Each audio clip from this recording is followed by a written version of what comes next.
የአምራን ሴራና የአምራን ውሸትም ተጋለጠ። በስተመጨረሻም ቢሆን ወይዘሮ ዝናሽም ለአቶ ለይኩን በቃ ከፈታይ የሚፍታይ እውነቱን እናገራለሁ በማለት እንግዲህ ቤተሰቡን ሰብስባ ዳግም ልጇ እንደሆነ እንደገና ደግሞ አምራን እያስፈራራቻት ያለችው በዳግም እንደሆነ ለሁሉም ለቤተሰቡ በመናገር እንግዲህ እውነቱን ፍርጥርጥ አድርጋ ተናግራለች።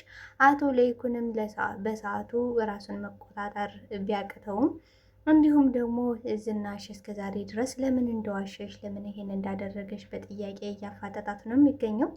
ወይዘሮ ዝናሽም እስከዛሬ ይህን ነገር ልታደርግበትና ልደብቀው የቻለችው ለምን ምክንያት እንደሆነ ሁሉንም ነገር ለአቶ ለይኩን ነግረዋለች። ናሁምም እንግዲህ ልቡ ተሰብሯል በድጋሚ ማለት ነው። አምራን በድጋሚ እንዴት አረጊኛለሽ? እኔ እኮ አምኜሽ ነበረ። እኔ እኮ እናቴን እያማውልሽ ነበረ። እናቴ አረመኔ ጨካኝ አውሬ ናት። ልጃችንም ልታሳጣን ትችላለች እያልኩሽ ነበረ። አንቺ ግን እያስመሰልሽ ነበረ። እንዴት በተደጋጋሚ ልቤን ትሰብሪዋለሽ? በማለት እንግዲህ በጣም ልቡ ተሰብሯል። ኑሐሚንም ለናሆም ነግሬህ ነበረ፣ ነገር ግን ልትሰማኝ ፈቃደኛ አልነበርክም። አሁን እንግዲህ ሲደርስ ቅመሰው ብላለች። ዳግምም አሁን ላይ ናሆም ይቅርታ እየጠየቀው ይገኛል። ናሆም ምክንያቱም አንተ ነግረህ ነበረ ወንድሜ አንተን እንድደበድብህና አንተን እንድቀየመ አንተን እንድጠላ ያደረገችኝ እሷ ናት። ምክንያቱም ሴትነቴን ተጠቅሞ ተተናክሶኛል በማለት እንግዲህ በጭኔ ውስጥ ገብቶ ዳስሶኛል። እንደገና ደግሞ እያስቸገረኝ ነው፣ በፍቅር አይነ እየተከታተለኝ ነው በማለት እንግዲህ ለናሆም ነግረው ስለነበር በዚህ ምክንያት ነበር እንግዲህ ናሆም እና ዳግም እንዲጣሉ ጠላት እንዲሆኑ ያደረገችው። ኑሐሚንም አሁን ላይ ሳቅ በሳቅ ሆናለች። ምክንያቱም አምራንና ናሆም በድጋሚ ስለተጣሉላት እጅጉን ደስ ብሏታል። እንግዲህ ከዚህ በፊት እንደምናውቀው ናሆምና አምራን ቀለበት አስረው እንደገና ደግሞ ከአባታቸው ቤት ከአቶ ለይኩን ቤት ሂደው ሊኖሩ እንደሆነ ስታቅ ኑሐሚን በጣም ተናዳ ተበሳጭታ እያለቀሰች ነበረ። በጭራሽ አይሆንም፣ እኔ በህይወት እያለውማ ናሆም አምራንን አያገባትም፣ ሁለቱ አብሮ መሆን አይችሉም በማለት እንግዲህ በጣም ተበሳጭታና ተናዳ ነበረ። ዳግምም በበኩሉ እንግዲህ ኑሐሚንን ምን ያህል እንደሚያፈቅራት እሷን ሲያይም የመኖር ትርጉም እንደሚያገኝና እሷን ሲያይም እስትንፋሱ ሙሉ እንደሚሆንም ቢነግራትም እሷ ግን ልታየው ልትረዳው ፈቃደኛ አይደለችም። ምክንያቱም አሁን ላይ የምትወደው የምታፈቅረው ማለት ነው ካልን ናሆምን ነው ማለት ነው። ሰላም ጤና ይስጥልኝ ውድና የተከበራችሁ የቻናሌ ቤተሰቦች ተወዳጁን ድራማ ኑሐሚን ክፍል 55ን ወደ እናንተ ይዤላችሁ መጥቻለሁ። በዚህ ክፍል ላይ ብዙ ነገር ተፈጥረዋል። ቀጣይስ ምን ሊፈጠር ይችላል የሚለውን ነገር የምናወራ ነው የሚሆነው። ታዲያ ቪዲዮን ስትጀምሩ ላይክ እንድታደርጉና እስከ ቪዲዮ ፍጻሜ አብራችሁ እስከ መጨረሻ እንድትቆዩ በአክብሮት እየጋበዝኩ ኑሐሚንም በባለፈው ክፍል እንግዲህ ናሆምና እንዲሁም ደግሞ አምራን አብሮ መሆኗን ስታውቅ በጣም አዝና ነበረ። እራትም ተጋብዘሻልና እናቴ እንድጠራሽ ነግራኛለሽ በማለት እንግዲህ ዳግም እኛ ቤት ነንጅና እራት እንብላ ሲላት በጣም ሰበሳጭታ ተናዳ ስለነበር ስለ ናሆም እና ስለ አምራን ሲነሳ እጅጉን በጣም ትናደጃለሽ፣ ትበሳጫለሽ። አንቺ ማለት ላማለይ በሰላም ላማለይ በሰማይ አይነት ነገር ነው። ምክንያቱም የማታገኘውን ነገር መናፈቅ፣ የማታገኘውን ሰው ማፍቀር ምን ያደርግልሻል? ምን አለበት ለእኔ ጊዜ ሰተሽ እኔን ብታይኝ በማለት ሲጠይቃት እሷ ግን ልትሰማው ፈቃደኛ አይደለሽ። ምን ብዙ ችግር አለብኝ ለራሴ በአባቴ ጉዳይ ተጨንቅ ያለው ነበር ያለችው። ነገር ግን እውነታው በአባቷ ጉዳይ እውነትም አባቷ አሁን ላይ ለሕክምና ወደ ውጭ እንደሄደ እንዲሁም ደግሞ በሰላም እንደደረሰ ነግሮኛል በማለት ስትነግረው የአባትሽ ጉዳይ እንዳለ ሆኖ ነገር ግን አሁን ላይ ያበሳጨሽ እና ያናደደሽ የናሆም እና የአምራን ጉዳይ እንጂ በፍጹም የአባትሽ ጉዳይ አይደለም ብሏል ማለት ነው። እንግዲህ አቶ ለይኩን በበኩሉ አምራን ከዚህ ቤት እንድትመጣ የፈለገችው ወይዘሮ ዝናሽ አምራንን ለመበቀል ፈልጋ እንጂ የእውነት ወዳት አይደለም። እንዴት ድንገት ተነስታ በቃ አምራን እኛ ጋር እንድትኖር እፈልጋለሁ የልጅ ሚስት እንድትሆን ተቀብያለሁ አትልም በማለት እንግዲህ ለናሆም እየነገረው ነበረ።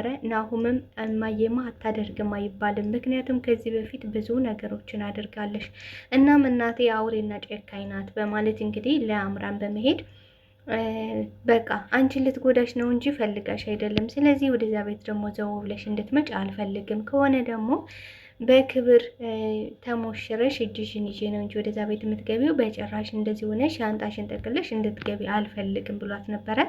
አምራንም በዚህ በጉዳይ አሁን አገኘው እናትን የምበቀልበትን መንገድ አገኘው በማለት እንግዲህ የልጄን ጉዳይ አሁን የማላክክበት አግኝቻለሁ በማለት ልጇ ከዚህ በፊት እንግዲህ በኤርሚ ምክንያት ወርዶባት ነበረ። ኤርሚ አንገቷን ሲጥ አድርጎ መሬት ላይ ሲፈጠፍጣት በዚህ ምክንያት ልጇ ወርዶ ነበረ። አሁን ይሄን እንዴት አድርጌ ነው ለናሆም የምነግረው ስትል ስትጨነቅ ስለነበር አሁን ደግሞ ቀላል በቀል አገኘው። ከራት ግብዣው በኋላ ወይዘሮ ዝናሽ ልጄን አስወረደችብኝ፣ ልጄን አሳጣሽኝ፣ ነብሰ ገዳይ ናት በማለት ወደ እሷ ነገሩን አላክካለሁ። ምክንያቱም አሁን ላይ እሷን ማንም የሚያምናት የለም፣ የሚሰማትም ሰው የለም፣ ተሰሚነት ያለኝ እኔ ነኝ በማለት እንግዲህ ምን ብላለሽ ወይዘሮ ዝናሽም እኔ እኮ አምራንን እንድትመጣ የፈቀድኩት እጄን ተጠምዝዤ ነው፣ በግድ ሳልወድ በግዴ ነው ብላለች።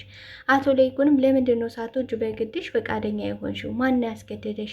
እውነታውን ንገሪኝ እስኪ ምንድን ነው ያስጨነቀሽ? እያንዳንዱ ነገር ፍርጥርጥ አድርጊው ሲላት፣ እሷ ግን በእኔ ጫማ ስር ካልሆንክ በፍጹም ልታውቅ አትችልም፣ ስለዚህ አሁን አልነግርህም ብላው ነበረ።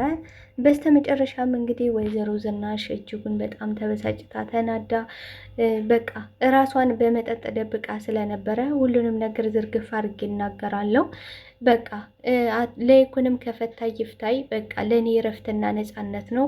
ምክንያቱም ደግሞ ሁሉን ሰው እየፈሩ መኖር በጣም ነው የሰለቸኝ፣ በጣም ደክሞኛል በማለት እንግዲህ ለዳግም ስትነግረው፣ ዳግምም እኔ ብዙ ችግር ያለብኝ ሰው ነኝ፣ አንቺ ችግሩን እንዴት መወጣት እንዳለብሽ ታውቂያለሽ፣ እና ደግሞ አምራን እንዴት ነው ከዚህ ቤት እንድትመጣና እንድትኖር የፈቀድሽላት በማለት እኔ እኮ አመናጭቀሽ ከዚህ ቤት ለልጄ በፍጹም አትመጥኝም፣ አንቺማ አውሬ ነሽ፣ ገንዘብ ወዳድ ራስ ወዳድ ሴት ነሽ፣ አታስፈልጊም ብለሽ ታባሪያታለሽ ብዬ እየጠበቅኩ ነበረ እና እንዴት ነው ራት ግብዣው ልትቀበያት የፈለግሽው ሲላት፣ ራት ግብዣ የሚባል ነገር የለም፣ እኔም እውነታውን እያንዳንዱን ፍርጥርጥ አድርጌ ለይኩን እነግረዋለሁ፣ አንተም ልጄ እንደሆንክ ከዚህ በኋላ ሁሉም ሰው ያውቃል፣ እኔም በነፃነት እኖራለሁ፣ የሚደርስብኝ ነገር ቢኖርም አንድ ከዚህ ቤት መባረር፣ ሁለት ደግሞ ለይኩን ጋር መለያየት ነው። እሱ ደግሞ ለእኔ ነፃነት ነው።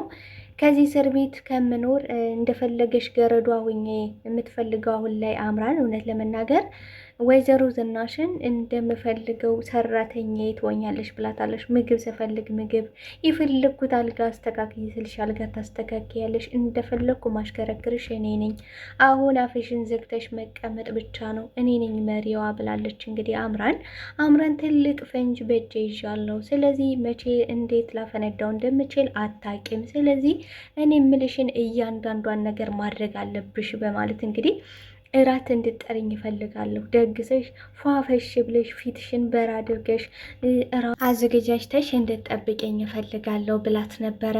ወይዘሮ ዝናሽም በዚህ ጉዳይ እንግዲህ እጅጉን ተበሳጭታ ስለነበር በመጠጥ ራሷን በመደበቅ እንግዲህ ለአቶ ለይኩን ሁሉንም ነገር ፍርጥርጥ አድርጋ ነግረዋለች።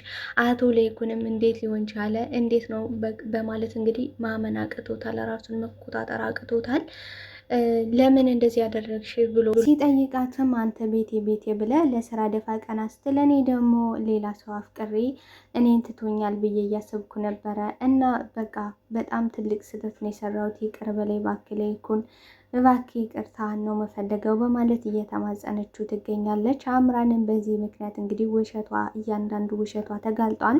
አምራንም እያስፈራራች ነው፣ የተስማማውም አምራን ስላስፈራራሽ ነው በዳግም ይህን ሁሉ ነገር ያደረኩት ዳግም በዚህ ቤት በመምጣቱ ምስጢርን ስላወቀችብኝ ነው፣ አንተ ከሰማ ደግሞ ትሞትብኛለህ ብዬ ስላሰብኩኝ ነው እና እባክህ ይቅር በላይ በማለት እንግዲህ ሁሉንም ነገር ዝናሽ ፍርጥርጥ አድርጋ ተናግራለች። ቤተሰቦችዬ እስኪ እናንተ የተሰማችሁን ሀሳብ አስተያየታችሁን በኮሜንት ሴክሽን ላይ አስቀምጡልኝ።